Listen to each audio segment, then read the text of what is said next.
रामू एक छोटा सा लड़का था। उसका घर गांव के किनारे बना था। घर कच्चा था, पर उसमें प्यार पक्का था। उसके पिता का नाम शंकर था। शंकर रोज मजदूरी करने शहर जाते थे। धूप में जलते थे, बारिश में भीगते थे, ठंड में कांपते थे, फिर भी चेहरे पर मुस्कान रखते थे। रामू की माँ का नाम सीता था। सीता सुबह सबसे पहले उठती थी। वो चूल्हे पर रोटियां बनाती थीं। धुएं से उसकी आंखें जलती थीं, फिर भी वो कभी शिकायत नहीं करती थीं। वो रामू को प्यार से उठाती थीं, उसके बालों में हाथ फेरती थीं और कहती थीं, उठ बेटा, स्कूल जाना है। रामू कभी कभी गुस्सा करता था, कभी कहता था, मुझे स्कूल नहीं जाना। माँ चुपचाप उसकी बात सुन लेती थीं, फिर प्यार से समझाती थीं। पिता दूर खड़े सब देख लेते थे, पर कुछ कहते नहीं थे। वो बस मन ही मन अपने बेटे के लिए दुआ करते थे।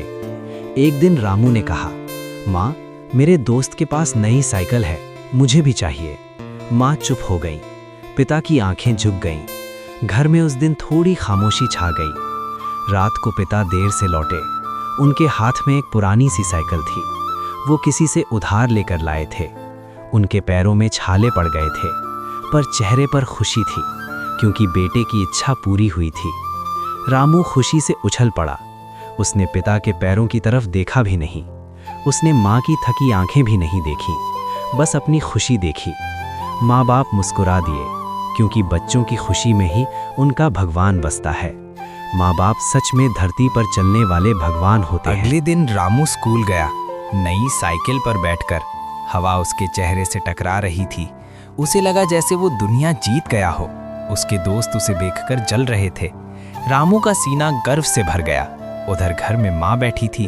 उसने रसोई में झांका। आटे का डिब्बा खाली था, दाल का डिब्बा भी खाली था। उसने आंखें बंद कर ली और भगवान से कुछ नहीं मांगा, बस अपने बेटे की सलामती की दुआ की। पिता खेत की ओर निकले। रास्ते में उनका सिर घूमने लगा। कल रात उन्होंने खाना नहीं खाया था। पैसे साइकिल में लग गए थे। पेट में आग जल रही थी, फिर भी कदम चलते रहे।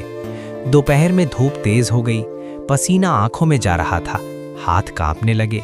फिर भी उन्होंने काम नहीं छोड़ा, क्योंकि घर में बेटा था और बेटे का सपना था। शाम को पिता गिर पड़े। पास के मजदूर दौड़े, उन्होंने पानी पिलाया। किसी ने कहा, तुम खुद को क्यों मार रहे हो? पिता मुस्कुरा दिए, बोले, बेटे के लिए। उधर रामू स्कूल से लौटा। उसने घर आकर माँ से कहा, माँ, आज खाने में क्या बना है? माँ चुप रही, फिर बोली, आज उपवास है। रामू ने मुंह बनाया, बोला, तुम रोज उपवास क्यों रखती हो? माँ ने जवाब नहीं दिया।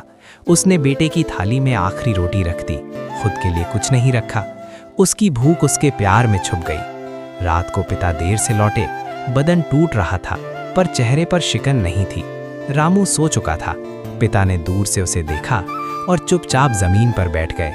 माँ ने उनके पैरों पर मरहम लगाया। दोनों की आंखें नम हो गईं, पर किसी ने कुछ नहीं कहा। उस रात भगवान ऊपर से सब देख रहे थे और सोच रहे थे, धरती पर मेरे जैसे ही तो ये माँ बाप हैं।